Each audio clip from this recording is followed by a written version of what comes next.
¿Qué tal, mis cibernautas? Tengan ustedes muy buenas tardes. Les saluda Juan Pablo Rodríguez desde la sede de MD Saltillo Televisión. Pues un saludo a toda la red que nos ven allá en América Central, América del Sur, Europa, también tenemos visitantes de Asia, Monterrey, México, Saltillo, sobre todo, que pues son los que se agrupan más y están listos para ver este programa. Por lo pronto tengo dos invitados, gente interesante de aquí de la ciudad de Saltillo, miembros del Partido Comunista, hay que decirlo, Armando Ibarra, Andrea Rodríguez, maestros, y que bueno, traen la misión o traen el objetivo de generar una serie de pláticas, no sé si sería pláticas o sería cursos, porque conviene cursos, sobre todo hablo para los de la Escuela de Sociología, Historia, Economía, las ciencias sociales en general de la Universidad Autónoma de Coahuila y a todas las ciencias. Pretenden ustedes hacer un simposio o una especie de conferencias que llevan el nombre de Reviviendo a Carlos Marx. Así es. Ya no se revive, es el politólogo, el sociólogo, el economista, el filósofo. Pero en fin, yo creo que va todo concatenado. Y explícanos, Andrea, cómo va a estar esto, dónde va a ser este simposio o dónde van a hacer estas conferencias. Sí, mira, con mucho gusto. El evento lo tenemos programado para el sábado, el próximo sábado, 6 de febrero, en el Sindicato de los Telefonistas de la ciudad de Saltillo. Aquí en la calle de Hidalgo. Calle de Hidalgo Sur, enfrente de la barda del Museo de las Aves. Así es. Iniciamos a las 8:30 de la mañana con el registro de participantes. A las 10 de la mañana tenemos inicio de conferencias, tenemos hasta ahorita 2 conferencistas confirmados. ¿Quiénes son ellos? Sí, Armando me apoya en ese sentido Sí, porque él son tiene más el dato. el doctor Sergio Quirós Miranda, él es maestro, doctor en pedagogía, es a la vez el presidente de la comisión organizadora de los encuentros nacionales Volver a Marx. Viene él a dar una conferencia sobre la situación, la vigencia del marxismo en estos momentos. Y también está como invitado el doctor Jorge Cázares.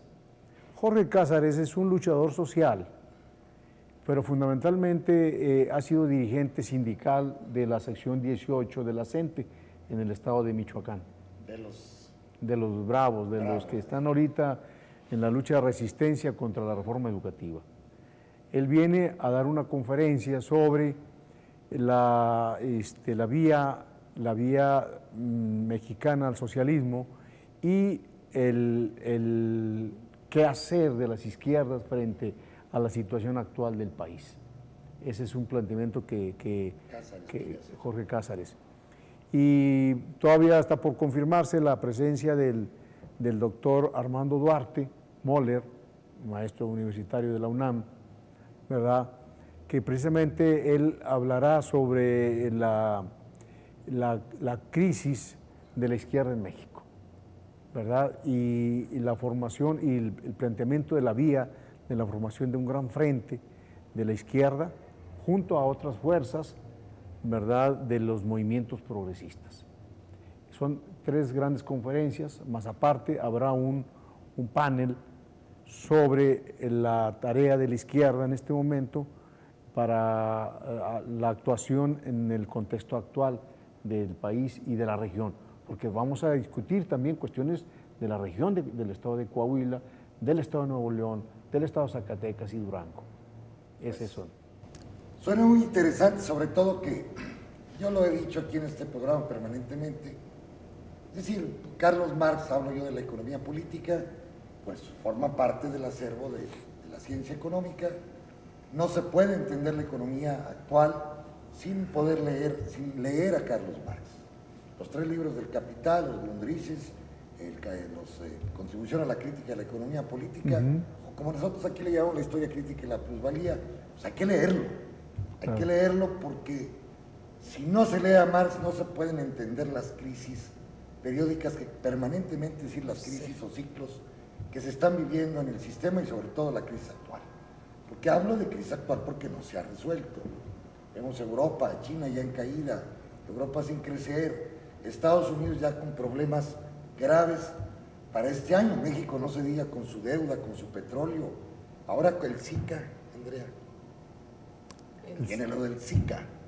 El Zika es acaban los japoneses ayer de hacer una publicación donde se prohíbe que cualquier japonés venga a la América Latina. No dudo yo que ya los norteamericanos igualmente van a hacer el llamado de atención y va a traer un impacto pavoroso en el sector turismo de México. Claro. No me cabe la menor duda. Entonces, pues se antoja muy interesante, pero sobre todo aquellos que van a asistir el sábado, bueno, pues comiencen a leer un poco a David Ricardo, a Adam Smith, a Sismondi, los que tengan los libros, porque a veces nomás están en francés, en español, Jean-Baptiste Say, para que puedan entender un poco más la economía marxista, porque pues, es economía clásica, la crítica a la economía clásica y que hay que pues, estar al tanto. Y sobre todo, como yo digo, Armando, pues está de actualidad. Claro. Pero hay una cosa interesante en esto, Juan Pablo. Evidentemente que hay que meterse en la teoría de Marx. Nosotros a este encuentro le hemos llamado repensar a Marx. Es con un pensamiento crítico. Porque yo creo que uno de los errores de la izquierda, de los marxistas, de los partidos marxistas, comunistas, ha sido a veces el dogmatizar a Marx. Claro. Ese Marx no es el verdadero. Entender a Marx desde la teoría del capital, desde el Marx el análisis que hace de los derechos humanos, el Marx sociólogo, el Marx educador, ese Marx, verlo en el contexto actual. Incluso ver en qué momento, cuáles son las categorías en este momento del marxismo que son vigentes. Y porque evidentemente que el capitalismo ha cambiado enormemente. Y ha entrado en un proceso muy riesgoso el capitalismo, en la fase que decía Lenin, el imperialismo, que yo creo que tenemos que acentuar bien eso, sobre todo los países cuya economía dependemos enormemente de las empresas transnacionales. Y más en este momento cuando, por ejemplo, el Tratado de Libre Comercio, que se implementó en México, ha hecho destrozos, no solamente en la economía, sino ha roto las cadenas productivas de nuestro país, ha abierto las puertas en forma indiscriminada y se ha entregado la soberanía nacional. Ha proletarizado a un gran sector de las clases medias. Esa etapa del TLC y ahora del TPP, el Tratado del Transpacífico, ¿verdad? Que vislumbra serios riesgos para las naciones y para la población. Entonces tenemos que explicárnoslo en los efectos que está pasando en este momento en los pueblos. El problema educativo no lo podemos entender sin ver el proceso del capitalismo que se está teniendo. Claro. Y aquí me gustaría ampliar un poquito, Andrés, sí, en lo que al principio mencionaste muy bien, que este evento, aparte que es incluyente y está abierto, sí queremos hacer énfasis en los chavos, en los universitarios, que desgraciadamente ya no conocen a Marx, ya no lo están estudiando, lo sacaron, se los quitaron de su plan de estudios, y creemos que esta puede ser un evento en el que ellos puedan empezar a retomar, a conocerlo, a reconocerlo, quien en algún momento tuvimos algún contacto con él, y ver cómo se puede replantear en el contexto actual este pensamiento.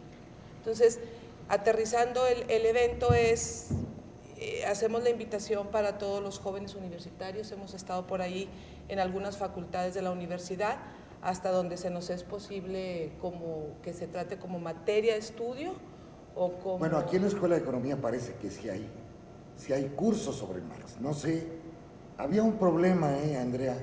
Yo estudié en la Universidad Nacional Autónoma de México y en efecto llevábamos considerablemente los análisis marxistas. A veces decíamos nosotros en exceso. Es decir, no quería decir de que lo íbamos a quitar, sino ver otros contextos, la economía keynesiana, la economía neoclásica, la clásica, los institucionalistas, es decir, el problema de la ciencia económica que yo hablo, aparte de ella, que no todo es Marx, como no todos son los neoclásicos o los marginalistas. Entonces yo creo que aquí en las ciencias hay que ser un poco ecléctico, tomar partes de cada uno e ir analizando en función de la propia realidad que se vive, concretamente la crisis actual, que estaba planteándose, por ejemplo, en el libro del Capital de Marx, y hay análisis muy interesantes de Marx sobre México en sus, no sé si los tienes tú, yo tengo algunas conferencias, Algunos sí. algunos escritos del New York Times de 1846, ¿verdad?, para reinterpretar de lo que está pasando ahora en México. Ahora, sí es conveniente porque está pasando con los muchachos del ITAM, con los muchachos del TEC de Monterrey, con la mayor parte de las escuelas privadas que tenemos en el contexto nacional, que ya son muchas, pero que no están analizando la economía clásica. Claro, habló de economía clásica desde Ricardo Smith, pero también Marx, y aquí falta ese conocimiento, desorienta mucho a los muchachos y sobre todo que no saben reinterpretar qué es lo que está pasando actualmente. Sí, por ejemplo, doy un caso muy concreto, Armando, la disminución de la tasa de ganancia en las commodities. Ahorita hay una baja total, un baja de precios en todas las materias primas internacionales, no solamente el petróleo, todo. Y ahí la tasa de ganancias ha venido abajo y eso va a impedir que en el próximo ciclo de capital, al no haber utilidades, pues no hay inversión. Entonces, tenemos el riesgo, ahorita la economía capitalista vive un proceso, como decía Marx, de un proceso de sobreproducción a nivel mundial. Hay de todo, de minerales, carros, todo. El problema falta el poder consumir. ¿Quién va a consumir? Y ahí entra el análisis de Marx sobre el problema del salario y de la tasa de ganancia. Hay una parte que creo que está en el tema de los exponentes. Es precisamente una fase del capital, del capitalismo. Es en relación a precisamente eso que llamas tú la pérdida de la tasa de ganancia. Pero el capitalismo desde la perspectiva de la teoría está entrando a una etapa de liquidación del propio sistema. O sea, para poder obtener la tasa de ganancia, el capitalismo ha tenido que ser depredador ya. Claro, depredador, sí. Claro. Depredador. Ha tenido que no solamente reducir los salarios y el empleo, sino ha tenido que ir precisamente para poder obtener esa tasa de ganancia, ha tenido que destruir el propio sistema, el propio ambiente, ha tenido que proletarizar otras partes, ha tenido que atentar contra las conquistas sociales. Por ejemplo, tenemos las pensiones. Un desastre. Las pensiones, si nosotros observamos y nos analizamos los informes de los bancos, es una acumulación de capital extraordinaria, ¿no? Pero que las manejan los bancos. Hoy todos los países quieren privatizar las pensiones, pero no es porque el Estado sea mal administrador, sino son las imposiciones que se están generando desde el Fondo Monetario, la OCDE, el Banco Mundial, son las políticas monetaristas que están dictándole a los gobiernos. Y lo mismo podemos hablar, por ejemplo, el problema del narcotráfico, ¿no? El narcotráfico está vinculado precisamente con la acumulación de capital. Lo mismo podemos hablar con el tráfico de personas, el tráfico de órganos, la prostitución. O sea, está atentando ya contra otros aspectos de la vida cotidiana del ser humano. Por eso el capitalismo no es una vía posible de resolver los grandes problemas del mundo, de la población. Pero, ¿cómo entender qué hacer frente a todo esto? Tenemos que recurrir a la teoría. Y recurrir a la teoría no es solamente podernos explicar lo que está pasando, sino recurrir a la teoría es qué vamos a hacer, cómo podemos nosotros actuar para transformar en este momento este sistema, que diría Rosa Luxemburgo, que el capitalismo es la barbarie en estos momentos. Entonces, ¿cómo podemos actuar? Y vemos la emergencia de otros sectores, vemos vemos las clases medias, estudiantes, ambientalistas. Hoy la sociedad se ha levantado independientemente de los partidos. Hemos quedado al margen de los partidos. La sociedad se está organizando frente a toda esta forma en que el capitalismo ha empujado a estas clases sociales. Pero me da la impresión que es como una protesta contra los partidos, pero no hay una posición. Finalmente, por ejemplo, tú hablas de la izquierda, el problema de la izquierda. Se está dando en los Estados Unidos con la elección de Sanders Sí. en Vermont, que es de Vermont, pero que se dio allá en Iowa. Pues Sanders está planteando un modelo muy parecido a los de Europa del Norte. Decía el maestro Manuel, es que finalmente los países de Europa del Norte resultaron ser más socialistas que la propia Unión Soviética. Y vemos las redistribuciones del ingreso en Suecia, Dinamarca, Noruega, que eran mejores desde los años 70. Entonces, aquí hay una vía. Andrés Manuel ha dicho, nuestro modelo es Dinamarca o los países del norte. Corbyn, en Gran Bretaña, así como Sanders actualmente en las elecciones que se están dando en los Estados Unidos, que estuvieron parejísimas, fue un triunfo para Sanders, porque la maquinaria política y el dinero lo trae Clinton, pues dije yo, empatados técnicamente.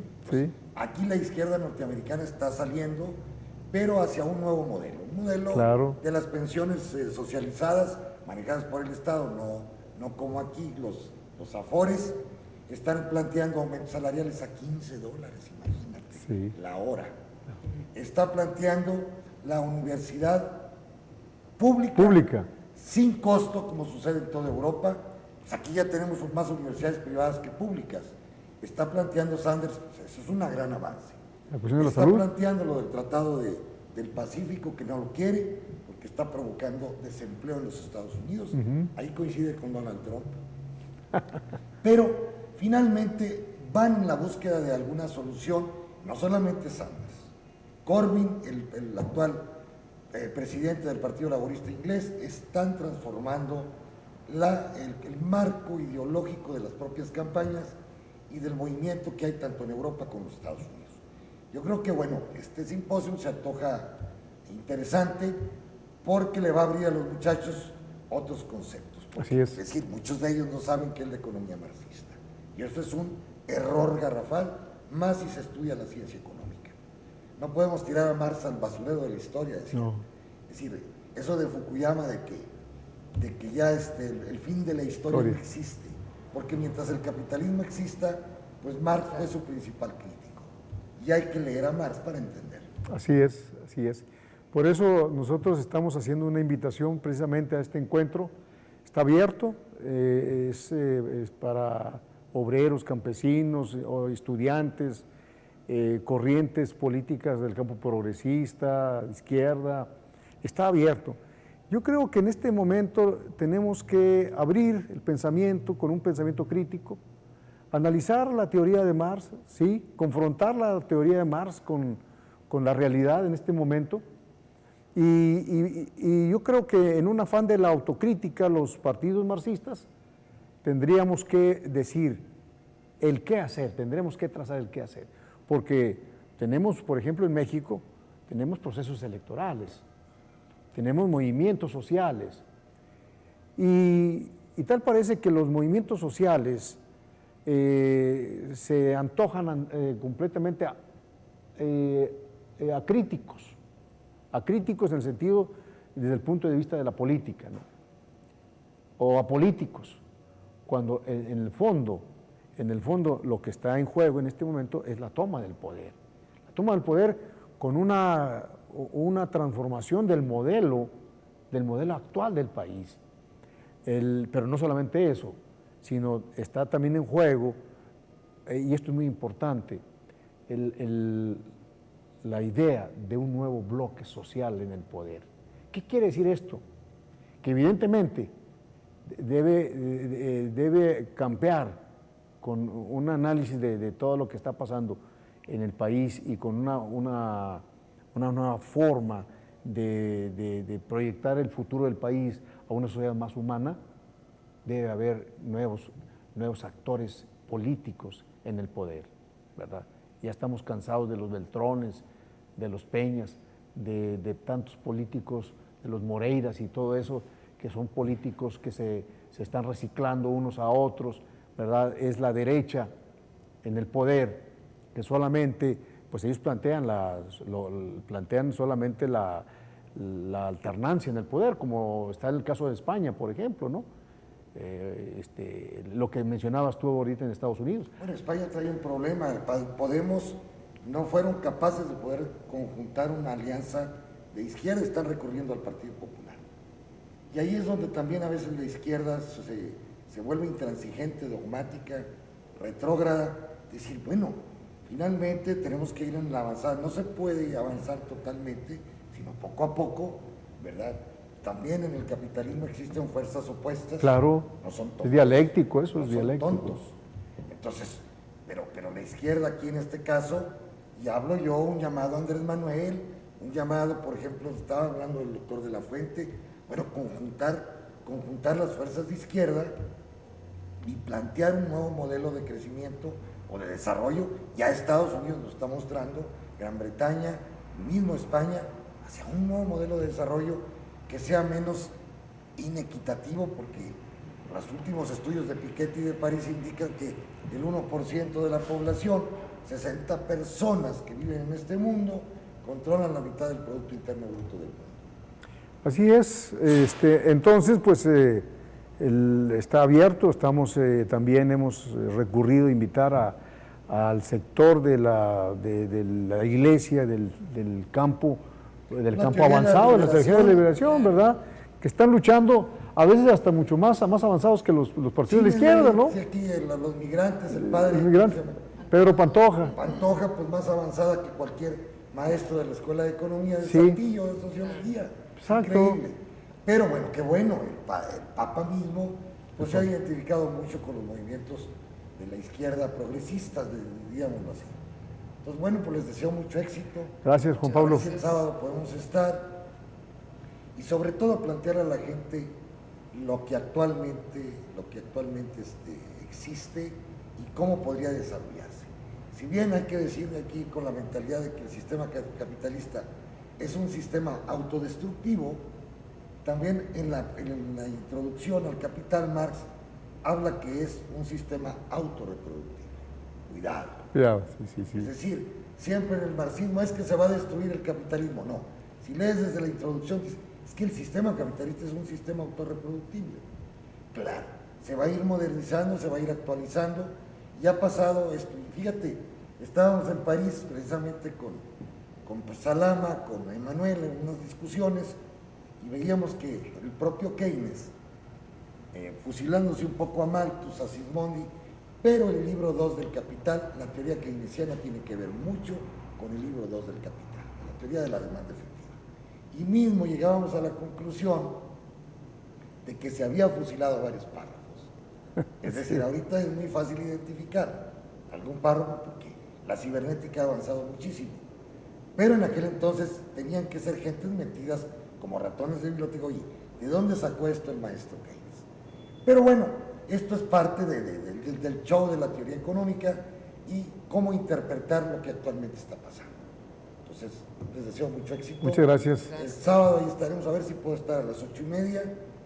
Ojalá puedan venir los doctores de la Ciudad de México para ver qué interpretación le dan a esto. Porque, muy bien.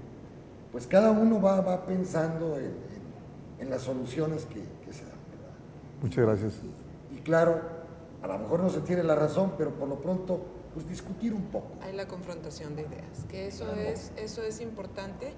Y ahorita ante el despliegue del conocimiento de los dos, la verdad yo me sentí apabullada, pero a mí en lo personal, y creo que nos puede mover a mucha gente que no manejamos el conocimiento como lo manejan ustedes, el sentido común de que las cosas no están bien, no han estado bien por mucho tiempo. Y van a estar peor. Y van a estar peor. Pero entonces tenemos que hacer algo. Dicen que ya no quieren que hable aquí en el canal. Tenemos que hacer porque algo. les arruino la comida.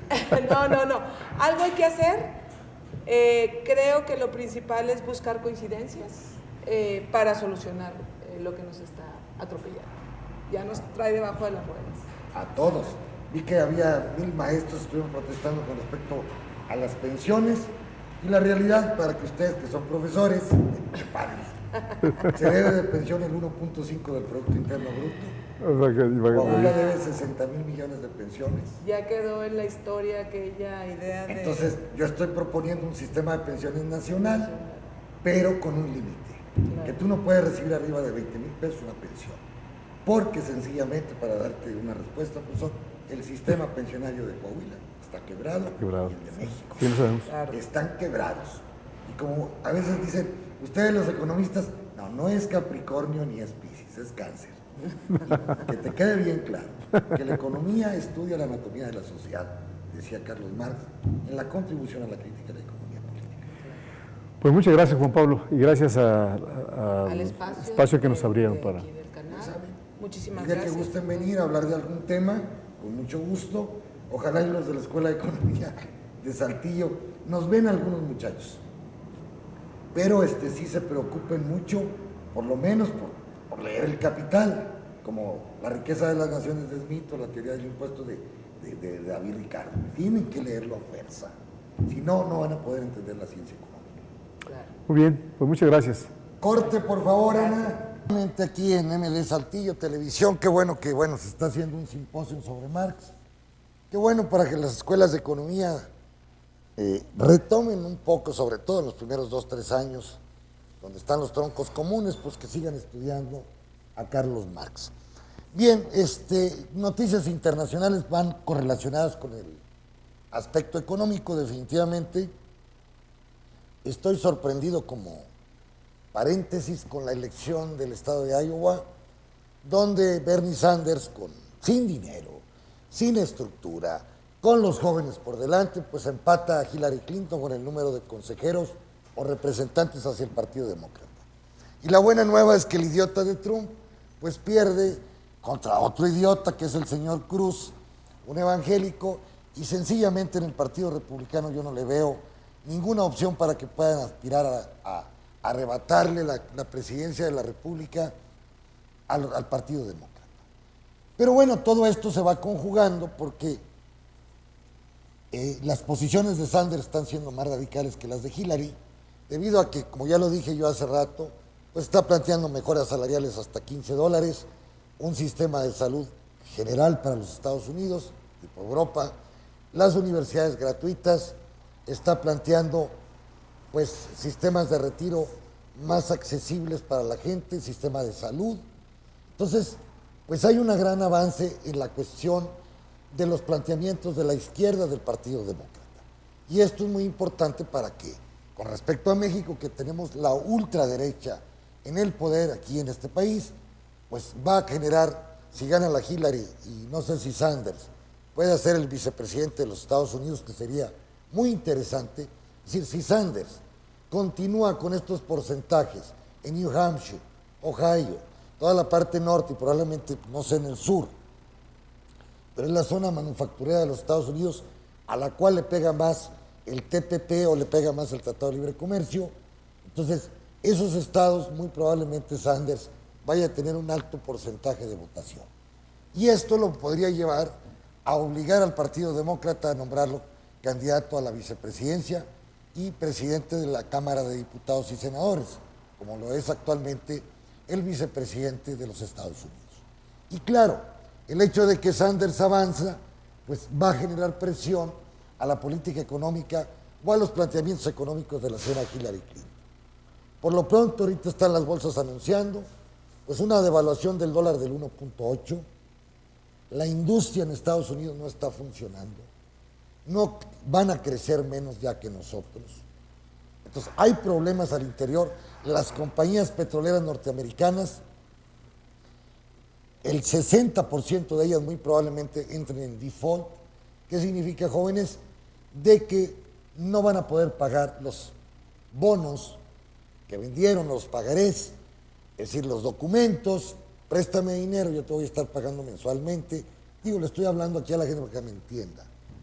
Y van a ser pagarés o documentos impagables, y esto va a generar un rebote en el sistema financiero de los Estados Unidos. ¿Por qué? Porque el precio del petróleo a 20 o 30 dólares, como lo está planteando ahorita el mercado internacional, 32, pues no alcanza ni siquiera para pagar los costos de producción de todas las empresas que están en Dakota o en Texas, que son las del shale gas. Hay una disminución de las ganancias, obviamente, pero como yo ya lo dije, no solamente en el petróleo, sino en todas las materias primas. Hay una sobreproducción de bienes en todos los Estados Unidos como en el mundo, y esto está provocando disminuciones de ganancia y que no vayan a haber inversiones en el próximo ciclo. Los quantity easy ya se separaron en Estados Unidos, siguen en Europa y Japón, pero sin grandes resultados en el crecimiento económico de estas áreas. ¿Por qué? Porque el dinero se ha quedado en la cúpula para comprar sus propias acciones, para comprar otras empresas, y no ha coteado a la base de la estructura de la demanda de estos países. De ahí que la economía capitalista, más que riesgos de inflación, pues tiene riesgos de procesos deflacionarios. Y eso es patético para el propio sistema. ¿Qué pasa con todo esto? Con el dólar, bueno, pues el dólar ahorita se revalúa el euro con respecto al dólar, no hay confianza en la moneda verde, porque ya se empiezan a ver problemas estructurales dentro de los Estados Unidos. Lo que decía David, este muchacho de derecha, el señor de derecha que fue asesor de Reagan, David Stockman, pues diciendo que muy probablemente estaremos viendo una próxima recesión en los Estados Unidos o en el mundo, probablemente, en el 2016-2017. Entonces, pues ahí está la situación de qué hacer con todos estos problemas, incluyendo a China, que bueno, se han fugado más de un trillón de dólares en China, y también se han fugado grandes, es decir, empresas gubernamentales que tienen sobreproducción y que están teniendo fuertes pérdidas. De ahí la baja permanente de la bolsa china, y que está provocando también salidas de capital, pero también nerviosismo en todos los mercados mundiales.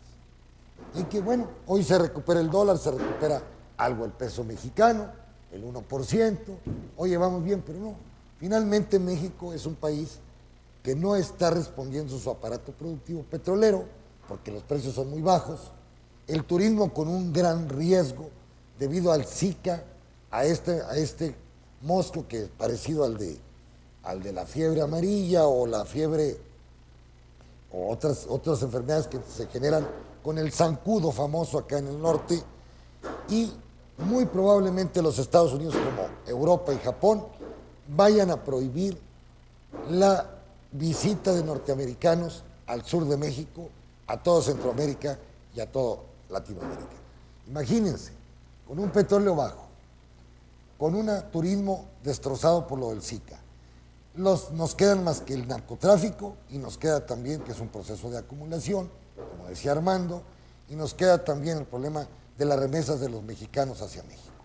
Entonces, cada día hay menos divisas, cada día hay menos dólares en existencia en el país, y esto hace que la moneda se encarezca.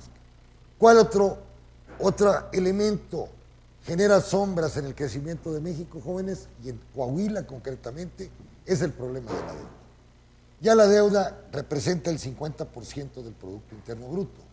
Calderón la dejó en el 20-25, a pesar, él pudo haber disminuido la deuda por los precios que teníamos del petróleo de $110, pero se malgastó, gastó a lo estúpido y a lo pendejo Calderón. Le dio dinero a los gobernadores como Fox, y lo único que provocaron es una horda de corruptos salvajemente como el señor Moreira, que acaba de ser liberado en Madrid. En Madrid, y como dijo Madrid, espérate, te entrego tu pasaporte, pero aquí está pendiente tu caso. Bueno, pero ¿qué pasa con México en general? El señor Peña Nieto nos ha llevado a términos de endeudamiento, porque hay un déficit en la balanza comercial, importamos más de lo que exportamos, y esto hay que compensarlo con dinero prestado, y al mismo tiempo la balanza básica del gobierno federal, que es los ingresos que tiene el gobierno contra los egresos, también están deficitarios. Entonces, ¿qué se provoca con esto? Primero, de que no tengamos suficientes dólares, e importamos más de lo que exportamos, sube su precio. Segundo, más desempleo que está avisorándose próximamente, pero lo más grave, ya la deuda representa el 50% del gobierno federal. Ojo, Ojo, si a eso agregamos la deuda de los estados y municipios en la República, estaríamos hablando de 600, 700 mil millones de pesos más. Es decir, nos estaríamos yendo a un 15, a un 60% de la deuda total de los gobiernos de los tres niveles con respecto al Producto Interno Bruto. ¿Cuánto nos cuesta esta deuda, jóvenes? 400 mil millones. Pero hay otra deuda que no se ha especificado, la deuda de las pensiones que equivalen al 150% del Producto Interno Bruto. Estoy hablando de 24 billones de pesos. Entonces, si agregamos los 400 mil millones más lo que se tiene que pagar por concepto de pensiones en el país, este gobierno empieza a estar quebrado, es decir, sin posibilidades de poder salir. Si a eso le agregamos la deuda de Coahuila, Chihuahua, Distrito Federal, si no hay dinero a nivel nacional, les van a recortar a los gobernadores por conceptos petroleros a Coahuila, a Chihuahua, a Nuevo León, pero aparte tienen deudas superiores a sus ingresos en un 105% con respecto al ingreso, pues entonces, señores, estamos viviendo que van a vivirse momentos negros para las economías regionales y la economía nacional. Y pongo un ejemplo. Si la economía va a crecer el 2% este año, fíjense, ustedes son muy inteligentes para las matemáticas. Si el Producto Interno Bruto de México son 16 billones, o trillones, como dicen en Estados Unidos, muy bien, de pesos, y están pagando, va a crecer al 2% la economía, por dar un caso, al 2.5. Entonces, 16 por 2 son 320, más 0.5, estaríamos hablando que el gobierno crecería su Producto Interno Bruto en 400 mil millones. Pero por el otro lado, si ustedes son muy inteligentes, los de las escuelas de economía, la deuda nos cuesta 400 mil millones de intereses. Jóvenes, estamos flat, como dicen los gringos. Es decir, no hay dinero para la inversión, no hay dinero para dinamizar la educación, la investigación, para todos estos elementos que van a conformar el futuro de México. Y esto también se complica aún más en estados donde gente tan corrupta como la que tenemos, y si no me encontraron nada, espérate, nos tienes que demostrar en el 2017 qué hiciste con los 20 mil o 30 mil millones de pesos, Moreira, que se sacaron que se obtuvieron de los bancos. Yo estoy de acuerdo, estás libre, sí, nomás demuéstrame en qué invertiste los últimos 25 mil millones del último 6 meses, si el señor se gastaba 200 millones de pesos diarios. ¿Qué le hicieron a ese dinero? Está muy simple. No te puedes ir a tu casa, estar tranquilo, nomás demuéstrame en qué los gastaste. Dije, es que hice muchos puentes. Esos puentes los hiciste con el fondo petrolero.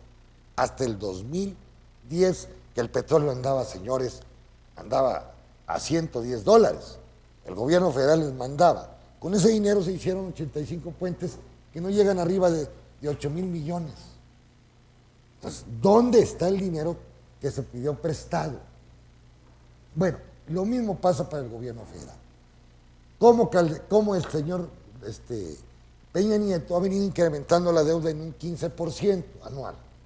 Pensemos que siga el mismo ritmo, jóvenes, que actualmente la deuda representa el 60% del Producto Interno, estados, municipios y gobierno federal. Bien, si vámonos al 15% anual, quiere decir que para el próximo año, si se sigue en el mismo ritmo, estaríamos llegando pues, a un 65%. Vamos a partir del 50%, más 15, más 15, más 15 que le quedan a Peña Nieto. Pero ahí hay un interés compuesto. Los primeros 15, los segundos 15 hay que agregarle el 15% de los 15 que se aumentó. En otros términos, si la deuda actual representa el 50% o 55% del Producto Interno Bruto con los estados, si nos proyectamos la deuda al 15% al año, entonces, jóvenes, estaríamos hablando que México podría llegar al 75-80% de deuda de su Producto Interno Bruto. ¿Cuánto necesita crecer un país para pagar los intereses de la deuda, hablo yo de 600 mil millones en aquel entonces, para poder tener gastos de inversión, tener inversiones en carreteras, empresas, ferrocarriles, hospitales y lo que ustedes quieran, fuera de lo que se tiene que pagar de la deuda. Pues tendría que venir una masificación de inversión extranjera que al ver la situación que está México, que al bajar sus calificaciones no va a querer venir tan fácilmente. Con otra, si la economía china, europea, japonesa, norteamericana sigue en un estancamiento secular, difícilmente vamos a ver grandes flujos de inversión extranjera al país. Entonces, ahí es donde se complica, como digo, se hace bolas el engrudo. El engrudo se utilizaba para pegar papel. Eso no sé si en Argentina o en Sudamérica es el mismo concepto. Se les hizo bolas. Si ya no saben por dónde. Peor para estados como Chihuahua, Veracruz, Coahuila, Quintana Roo. Esos estados están, ahora sí, en una situación dramática por las deudas adquiridas por sus gobernadores corruptos. No hay duda. Y también para aportar dinero a la campaña del señor Peña Nieto. En aquel entonces, en el 2011, se adquirieron grandes deudas para poderle subsidiar una campaña corrupta, una campaña ilegal, para poder pagar las tarjetas de Soriana, para poder pagar las tarjetas de Comex, de Monex, todo esto es parte de un complot, un plan, para que la derecha seguir con el poder y evitar que la socialdemocracia, en este caso Andrés Manuel, pudiese llegar al poder. Yo creo que ahí está la interpretación general, es decir, no solamente económica, sino política. De ahí que preparémonos, jóvenes, los tiempos venideros no van a ser fáciles. No van a ser fáciles porque, como dijo Lagarde, ya la CESP está preocupado por la deuda, por el crecimiento económico, Centro de Estudios Económicos del sector privado, en la Cámara de Diputados igualmente, los salarios van en caída. Dicen, la inflación tiene que aumentar, jóvenes. Ustedes van a una tienda del H-E-B, de Soriana, donde quieran, aquí en Walmart, en la que está en toda América Latina, y van a observar que ya los precios se modificaron. Y eso implica menor ingreso real del trabajador, que lo quieren tener sometido, pero al mismo tiempo, al tenerlo sometido, pues hay menos demanda para los productos que están en abundancia, en sobreproducción en todo el mundo. Entonces, el sistema capitalista, como decía aquí Armando, trae sus propias contradicciones, su propio harakiri. Entonces, ¿cómo salir? Pues no te queda, papi, más que repartirle un poco. Repartir un poco, como le decía el Stiglitz, dice que fue a una conferencia y había puros súper ricos y están preocupados porque algún día a lo mejor les llega la guillotina a ellos. Pues sí, porque si son 300 y los metes a la cárcel no va a pasar nada en el mundo. Entonces, ¿qué pasó en Estados Unidos? Vean, In Short, hay una película que está saliendo ahorita por Netflix o Roku, donde hablan precisamente de la crisis, que nadie ha ido a la cárcel. Este quantity easy ha servido para alimentar, hacer más grandes a los bancos, a exacerbar la concentración del ingreso, y ahí la respuesta de candidatos como Corbyn, como Anderson acá en Estados Unidos, como Podemos en España, y así se van a ir por todos lados. Y la ultraderecha, Le Pen, allá en Francia, por ejemplo, en Hungría y de Polonia, que está la ultraderecha igualmente. ¿Sí? Ya las contradicciones comienzan a exacerbarse, no solamente en la América Latina, sino en todo el mundo. Imagínense el señor Macri, ayer estaba leyendo un análisis de Stiglitz, se le ocurre bajarle el impuesto a los exportadores, ¿de dónde va a tener dinero Argentina? Argentina va hacia un desastre económico con el señor Macri. Ya liberó el dólar. Los argentinos son especuladores por naturaleza. Entonces, van a saquear sus reservas. Va a empezar a pedir prestado otra vez lo que no hizo Cristina ni su esposo. Y van a meter una política contra el salario, con aumento salarial, van a tratar de recortar empleos, de marginar a la gente, y lo que no entiende el señor Macri es que quién les va a consumir a sus industriales. Entonces, va a entregar en un círculo perverso muy probablemente la Argentina, y que en 4 años, que hay elecciones o 5, no sé cuántas, lo van a odiar todos. Todos lo van a odiar. Bueno, señores, eso es todo por hoy. Las bolsas, como les decía, subiendo un poco, están todos asustados con esta cuestión de que el dólar sufre su peor día en 7 años, dice el Bloomberg, y vamos a decir, los mercados internacionales, al bajar el dólar, van subiendo los mercados, el Dow Jones en 1.95, el Standard & Poor's, déjenme ir directamente, porque me interesa ver cómo anda México en las Américas. Pues sí, subiendo el Standard & Poor's, el Nasdaq, déjenme ver la 100, pues bajando el 0.55, increíble, pero el Dow Jones Industrial el 0.90, el Standard & Poor's subiendo el 0.68 y el Nasdaq bajando el 0.38. Algunas acciones ahí del Nasdaq que no están resultando como deben de ser. En el caso de la Argentina, bajando el Merval, subiendo el 0.42, en Perú bajando la bolsa 1.65, Brasil subiendo la bolsa el 2.82 y en México el 0.41. En lo que concierne a las materias primas, a nivel mundial, que decía yo, bueno, aquí hay una correlación también entre commodities y el dólar. Sube el dólar, bajan las commodities. Aquí vamos a ver que se recuperan algo las commodities, subiendo el 1.85 el commodity Bloomberg, y la energía, el petróleo subiendo el 2.42 a 32 el West Texas, la mezcla mexicana en 25, el Brent en 2.34. Mientras tanto el oro subiendo el 1.02, 1.03, 2.53 la plata. A la baja del dólar sube el oro automáticamente. Y en la agricultura, el maíz bajando el 0.40, subiendo el trigo el 1%, 2.75 la cocoa, el ganado en pie, el 0.80, ya representa $1,000 millones la exportación de ganado, lo cual pues me da mucho gusto porque, fíjense, el cobre también chileno, subiendo el 2.14 a 2.09 la libra. Bien, jóvenes, son las noticias de hoy, estén al tanto, todos los días hay que estar viendo, estos son movimientos especulativos, muchos de ellos, pero en general el sistema no está teniendo el impacto que corresponde. La industria petrolera gringa va a traer sus impactos en todas las ramas de la actividad económica y sobre todo en el sector financiero. Al declararse en insolvencia el 50-60% de las petroleras del fracking, va a impactar necesariamente a todo el sistema monetario o a todo el sistema financiero norteamericano. Bueno, ahí está una propuesta. Y claro, por el otro lado están esperando que Venezuela convenza a Irán, a Arabia Saudita, a Rusia de bajar las cuotas petroleras.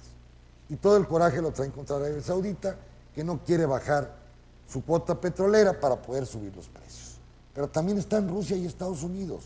Todo el mundo va buscando sus intereses, los Estados-nación. No hay un conjunto, no hay una política general en la OPEP para decir, vamos a bajarle algo. Claro que no suba arriba de 50 porque el fracking comenzaría otra vez a producir petróleo, o las empresas del fracking, en los Estados Unidos, rompiendo este proceso oligopólico que tiene la Organización de Países Exportadores de Petróleo. Pásenla muy bien y nos vemos el próximo viernes.